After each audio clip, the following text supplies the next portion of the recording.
Toll ট্যাক্সের পাশে petrol pump থেকে পেট্রোল তুলে নিলাম। আর আজকের ওয়েদারটাও দারুণ, একদম হালকা ফুলকা রোদ উঠেছে, হালকা ফুলকা মেঘ। সো আজকের রাইডটা খুবই সুন্দর হতে চলেছে। সো দেখতে থাকো গাইস।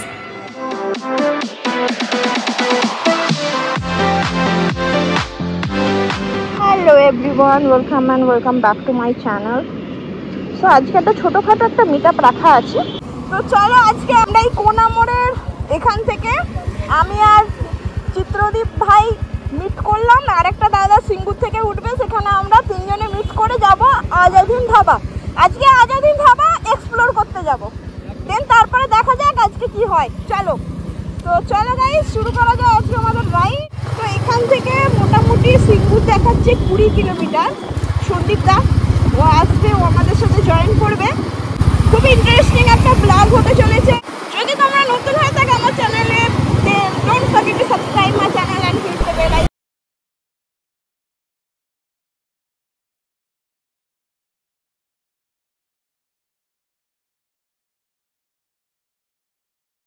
অফলোডিং হয়ে যাচ্ছে আমার তো। ও মাই গড, ওহো ওহো হো হো, ওয়াও ওয়াও ওয়াও, ভাবা যায় এই রাস্তা, ভাবা যায় এত সুন্দর অফরোডিং হচ্ছে। কি গিয়ে আজাদে খাবো বলো তো, ধুলো খেয়ে আমাদের পেট ভরে যাচ্ছে। দেখা আপনি লাপরওয়াহি কা নতিজা। যেহেতু এখানে নতুন ব্রিজ তৈরি হচ্ছে না, সেই জন্য এতটা রাস্তাতে প্রবলেম, ইউজ টু হতে হবে। প্রচুর তোমার ইচ্ছা ছিল না বাইক রাইড করবো, একটা ছোটখাটো অফরোডিং হয়ে গেল।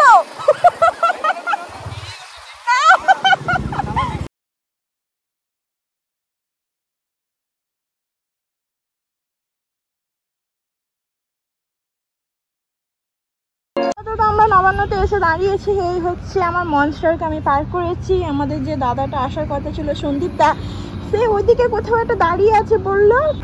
এতক্ষণ পর এসে গেছে সন্দীপ দা, আমাদের সন্দীপ দা। বলো কিছু আগে চলো তারপরে বলি। ওকে, 15 মিনিট দাঁড়িয়েছিলেন? আচ্ছা বাহ। তো চলো একেবারে, আমরা অ্যাকচুয়ালি আমাদের ডেস্টিনেশন নবান্ন ছিল না, যেহেতু দাদা আসবে বলে সেই জন্য আমরা নবান্নতে একটা পার্টিকুলার পয়েন্ট রেখেছিলাম মিট আপ করার। তো নবান্ন থেকে একদম আমরা যাবো আজাদে। তো চলো গাইস, আজাদে গিয়ে দেখা হচ্ছে। তো মোটামুটি আমরা পৌঁছেই গেছি, মানে আমি একটু এক্সট্রাই পৌঁছে গিয়েছি আমি বলবো, কারণ আমি আমার ডেস্টিনেশন ছেড়ে আরো 1.5 কিলোমিটার পিছিয়ে গিয়েছিলাম। আমি আবার ওখান থেকে ইউটার্ন নিয়ে এখানে সামনে থেকে আরেকটা ইউটার্ন আছে, ওখানটায় নিয়ে দেন আমাদের ডেস্টিনেশন আজাদিন ধাবাতে ঢুকবো। এই হচ্ছে আজাদিন ধাবা, জাস্ট এরিয়াটা দেখো। তো এখানটায় করে আমি মাঝখানে রাখি। কে বলেছে আমাকে বলতো? কত জোরে গাড়ি চালাতে কে বলেছে?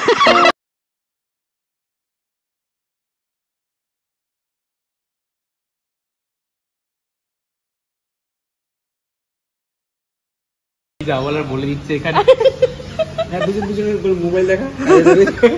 হ্যাঁ বল, কিছুটা বলবি? তোর মুখ দেখতে পাচ্ছি না। আমার তোমার মুখ আমি দেখতে পাচ্ছি না। ব্লগ করছি না কি করছি জানি না, কিছু তো একটা হচ্ছে। ঘড়িতে এখন বাজে 10:45 আর আমরা করছি এখন ব্রেকফাস্ট। মানে ভাবতে পারছো 10:45 আমরা করছি ব্রেকফাস্ট। আমাদের যেহেতু টাইম ছিল 8:30 থেকে এক্সটেন্ড করে আমরা 10:45 ব্রেকফাস্ট করছি। আর এই হচ্ছে আমাদের খাবারের মেনু। এইভাবে মজা হবে, তাই তো ভাই? একদম।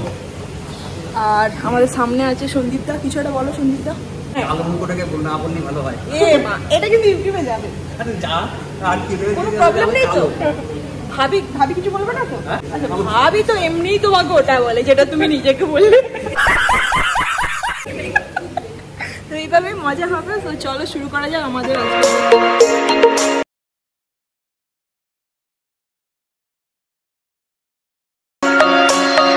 আমাদের কাছে অলরেডি সার্ভ হয়ে গেছে মশলা বাটার কুলচা, বাটার মশলা বললে।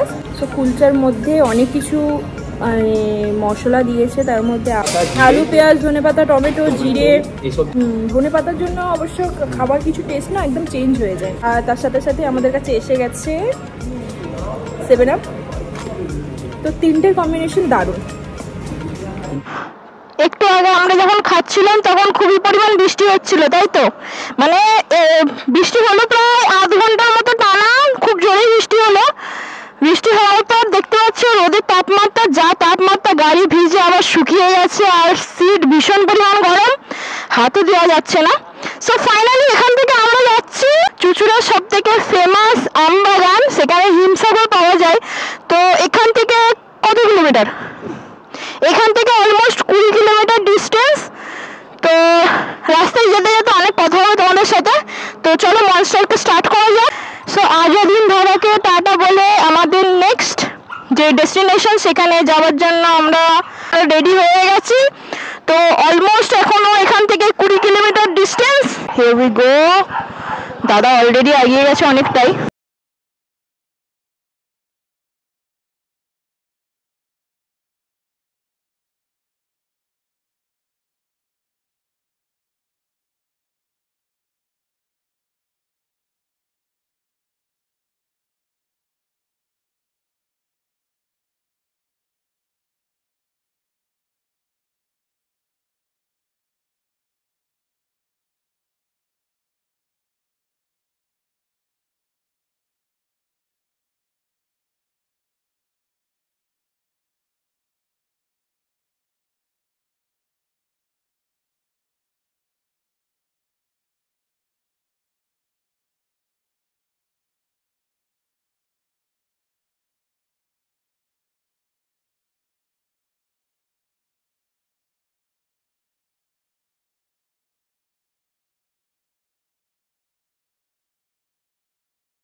আমবাগান যেহেতু শুরু, এখান থেকে একটা টানবো আছে, ওখান থেকে গেলে হুগলি লাইনটা ধরে নেবো। পুরো চারিদিকে আমবাগান গাছ ভর্তি। আমি নিলাম 3 কিলোর মতো আম। ওই কাকাটার কাছে শুধু হিমসাগর আমটা ছিল, 3 কিলোর মতো নিয়ে নিয়েছি।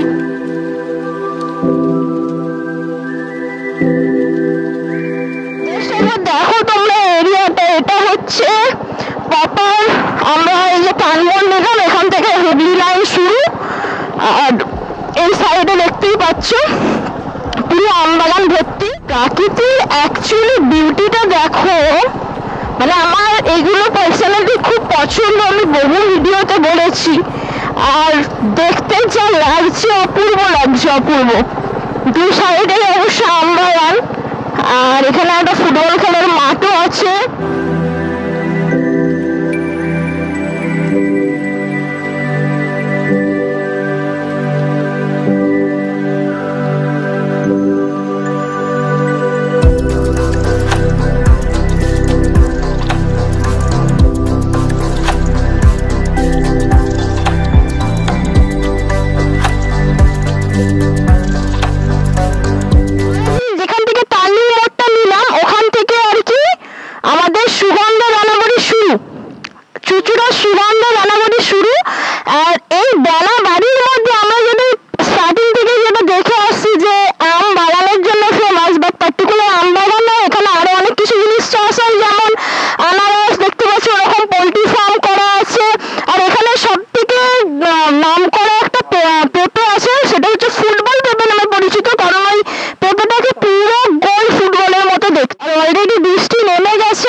গাড়ি চালানো যাবে না, আমরা শুকনো অবস্থায় থাকতে পারবো, তাই না ভাই? ছোট্ট মতো একটা কুঠির ঘর টাইপ পেলাম এখানে, জাস্ট মাথাটাকে বাঁচানোর জন্য আমরা তিনজনে এই জায়গাটা চুজ করলাম। আসা চেরাপুঞ্জি, চেরাপুঞ্জি, এটাকে বলা হয় মিনি চেরাপুঞ্জি। মিনি চেরাপুঞ্জি কেন? কোথাও বৃষ্টি না হবে, এখানে হবে। সুগন্ধা বেনাবাড়ির আরেকটা খাসিয়ত হচ্ছে, যেমন মেঘালয়তে আমাদের চেরাপুঞ্জিতে বৃষ্টি হয়, পুরো মেঘালয়তে যদি নাও বৃষ্টি হয় কিন্তু চেরাপুঞ্জিতে বৃষ্টি হবেই। তো এই যে সুগন্ধা বেনাবাড়ি আছে এই পার্টিকুলার জায়গাতে কিন্তু বৃষ্টি হবেই। চুচুড়ার পুরো এরিয়াতে বৃষ্টি না হলেও এই জায়গাতে কিন্তু বৃষ্টি হবেই, এটা এখানকার খাসিয়ত।